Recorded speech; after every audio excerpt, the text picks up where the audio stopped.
Okay, something that we have a lot to deal with here in KwaZulu-Natal is Monkey Helpline responds to call-outs every single day for monkeys that are injured in some way in the urban environment. These two that I have here today are both victims of hit and runs, hit by cars, and in both situations, the drivers never stopped, which is the norm here. Sadly, people just continue on and don't bother to stop and check whether the little monkey is alive or dead, and don't even bother to phone somebody to tell them that the monkey is run over. And inevitably, it's another passerby or the car behind them that stops, sometimes actually stops, moves the little monkey off the road, or phones an organization to help the monkey. Sometimes even picks up the little monkey if possible and takes it off to the vet. It's not possible when it's a big monkey, unfortunately. A big monkey, even when it's injured, can bite quite badly unless it's severely concussed. The two they come one day after the other. This little one here is day 2 of having come in, and this little one is day 3 after having come in. And as you can see, she's recovering really a lot better. She's more alert. She's opening her eyes. She is already eating and from a syringe, not by herself, but eats really, really well from a syringe. She's still paddling, which is when they grasp out with their hands, trying to grab into the air. And she's very limp and sleeps a lot. But this little one is still completely out of it, not responding at all to drinking, not even trying to open her eyes, and she's got a little bit longer way to go. But as I said, recovery is within days. You see differences or you don't. Sometimes with a little monkey, the head trauma is so severe that there's no way they'll come out of this, and they can be in a comatose state forever. So the only option is to actually euthanize them. In this case, I don't think we'll have that. Both of them do have fractures to the skull. You can even feel the fracture. In this little one, it's not too severe. The other one here, I can't actually feel a definite fracture, but I'm sure if we did a x-ray, we would see that they do have fractures. But a fractured skull doesn't necessarily mean death for a monkey. At this stage, their little skulls are still developing, and they can heal pretty well. But it all depends whereabouts the injury is and how much damage has been done. What normally happens is 3 days into a head trauma monkey's recovery, they start seizuring. For some reason, 3 days, have no idea why, but 3 days into their recovery, they start to seizure. And you can see a seizure from the eyes staring, flickering, the pupils getting smaller or enlarging, and the body goes into shakes, the little head stretches back, and it's actually incredibly exhausting for them too. And after the seizure, they just pass out for a while. Fortunately, neither of these have started to seizure, so we're hoping that that doesn't happen.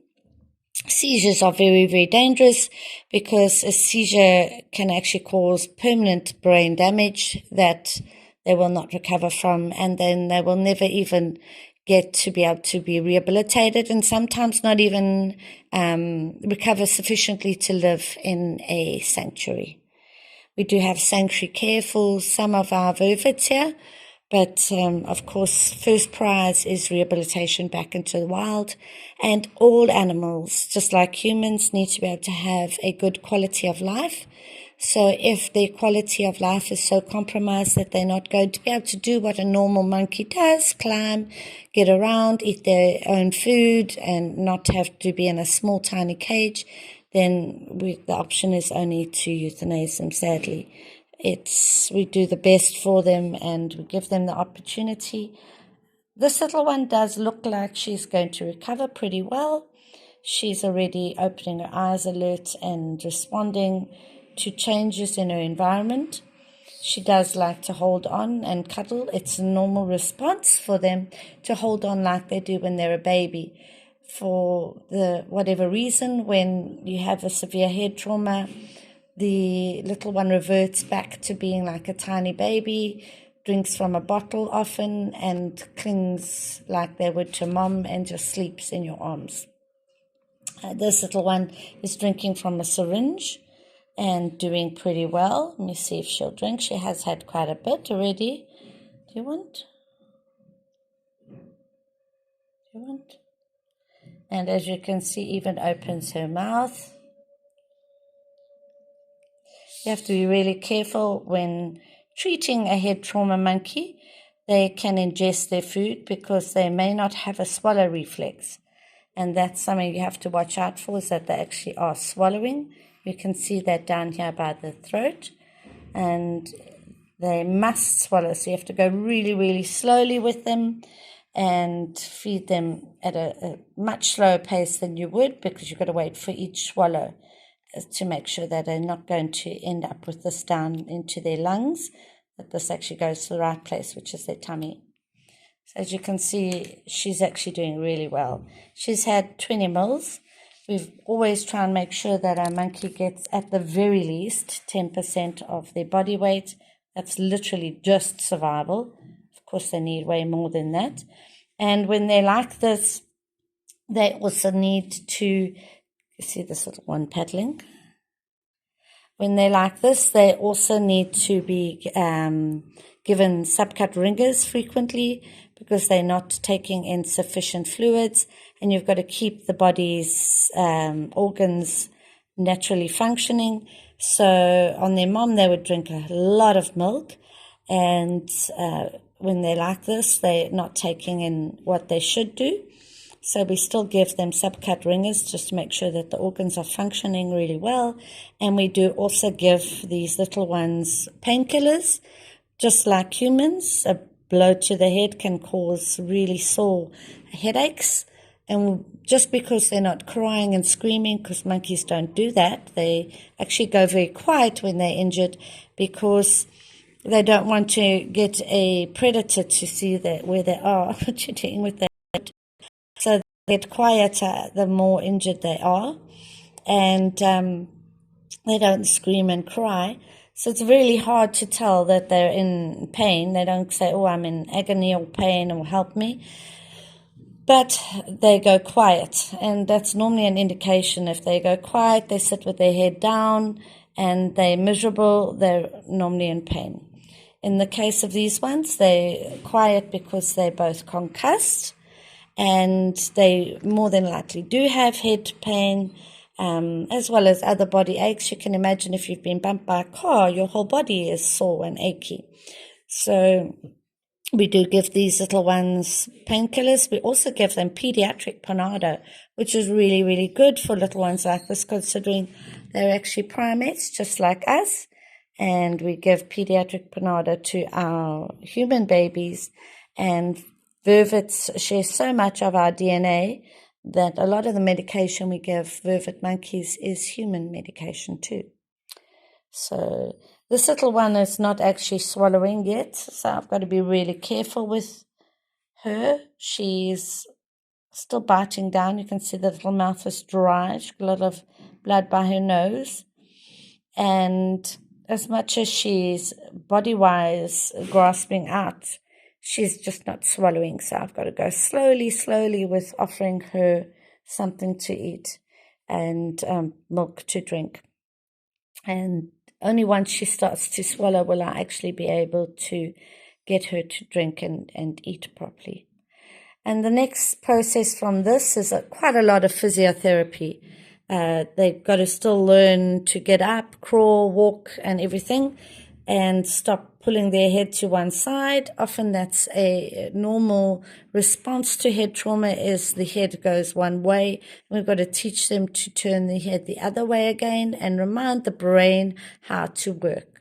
So it's a retraining of the brain, the left and the right side of the brain, so that they can function sufficiently. And it starts with the basics, like babies, human babies, crawling, left and right, cross over the midline, and they learn pretty quickly if we give them a lot of attention and a lot of physiotherapy. And being little, they're quite easy to give therapy to. The bigger ones are a lot more difficult. They do not respond as well, and they want to bite, so they're very difficult to handle.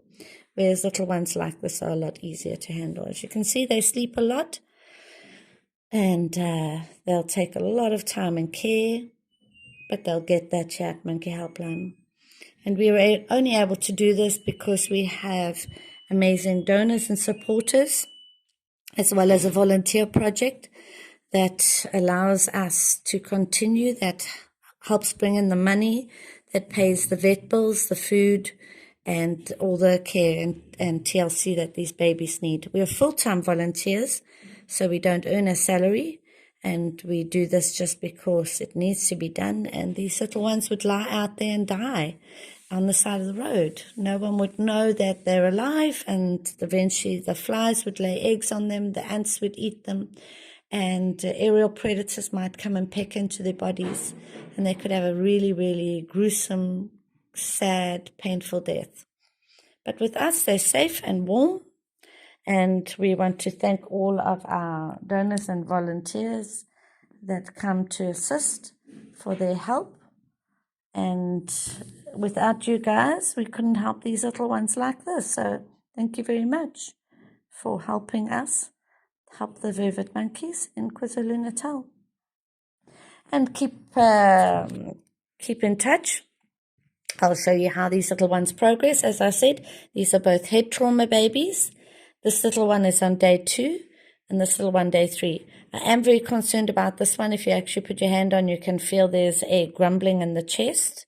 That means that there's also some injury to the chest.